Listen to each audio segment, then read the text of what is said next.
I never imagined that something as ordinary as a broken faucet could change the way I looked at life, love, and the people who walk into our lives when we least expect it. My name is Laura Miller, and this is the story of the week my husband was away.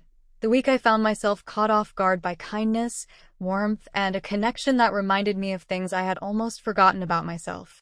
It all started on a chilly Thursday morning in Portland, Oregon, a city that has always been as full of rain as it is of surprises. My husband, David, had left earlier that week for a business trip to Chicago. He worked in finance, and though his trips weren't constant, they happened often enough for me to know the lonely routine that followed. Normally, I filled my evenings with books, a bit of gardening when the weather allowed, or phone calls to my sister in California. But that week, something happened that shifted everything. On that particular morning, while I was rinsing out my coffee mug, I noticed water dripping where it shouldn't be. At first, it was just a tiny leak under the kitchen sink, the kind you wipe away and forget. But within an hour, the drip became a steady stream, and then before I knew it, the faucet itself started sputtering strangely, leaving me both annoyed and a little overwhelmed. I wasn't completely helpless around the house. I could handle changing light bulbs, painting a wall, or even patching up small cracks. But plumbing? That had always been David's domain. With him gone, I realized I had no idea what to do. My first thought was to call a professional plumber, but when I checked online, the earliest appointment available was 3 days away. 3 days of a flooded sink wasn't possible. I sighed, wiping my hands on a towel, and that's when I remembered my neighbor. Jake Turner lived 2 houses down from us. He was in his early 40s, about 5 years younger than me, and though we weren't close friends, we had shared casual conversations whenever we bumped into each other outside. He worked as a contractor. I remembered him mentioning that once when he was fixing up his porch. He was the kind of man who always seemed to have a tool belt slung over his shoulder and a warm, easy smile whenever we exchanged greetings. I hesitated at first. Would it be too forward to ask him for help? David wasn't always comfortable with me relying on neighbors for things. He liked to handle it all himself, and though I respected that at that moment, I was desperate. After a few more minutes of water splashing onto the floor, I grabbed my phone and sent Jake a text message. "Hi Jake, sorry to bother you. My kitchen faucet just broke, and I don't know what to do. Do you happen to know anyone who could take a look?" I hit send, half expecting him to reply with the number of a plumber. But just 5 minutes later, my phone buzzed. "Hey Laura, don't worry about it. I have my tools. I'll be there in 20.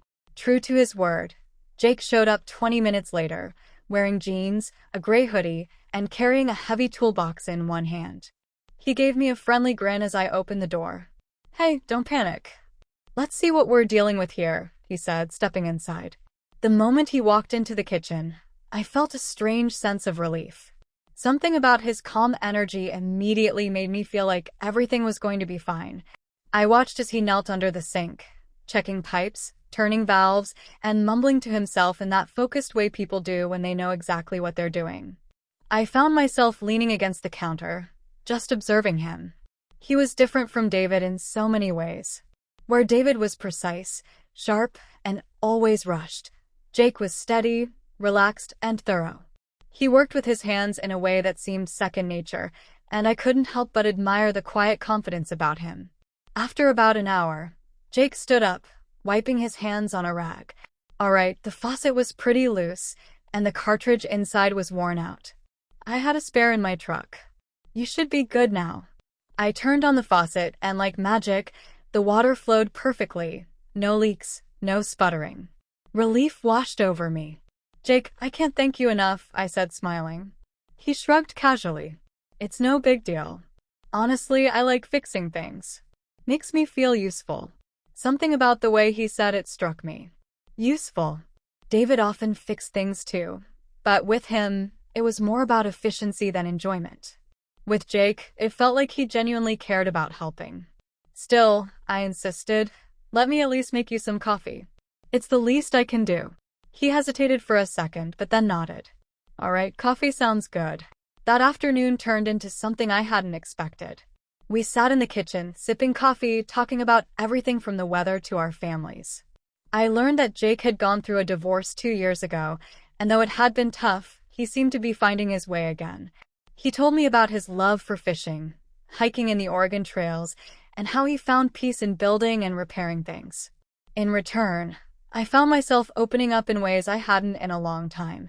I told him about my struggles with loneliness whenever David traveled, about how I sometimes felt like life was passing me by while I stayed stuck in routines. He listened, really listened, in a way that felt rare. The next day, I thought that would be the end of it. But in the morning, I found another small leak under the bathroom sink. It almost felt like the house was determined to keep me reaching out to Jake. So once again, I texted him, and once again, he showed up. This time, after fixing the bathroom issue, he stayed a little longer. We ended up walking outside, and he helped me trim a few overgrown branches in the backyard. We laughed as we worked, and for the first time in months, I felt a lightness in my chest. Over the next few days, Jake became an unexpected presence in my life. He checked in, sometimes dropping by with fresh vegetables from the local farmer's market, other times helping me with little repairs around the house. But beyond the practical things, he brought something more valuable: companionship. I realized how long it had been since I had truly laughed with someone, or felt seen beyond just being David's wife. Jake never crossed any boundaries, but his kindness, his easygoing nature, and his genuine interest in who I was reminded me of things I had almost forgotten about myself: that I was still capable of joy, still deserving of attention, still a person with her own light. When David returned from his trip, everything went back to normal. The faucet worked perfectly, the bathroom sink was fixed, and the house looked better than before. But what stayed with me wasn't just the repairs Jake had made.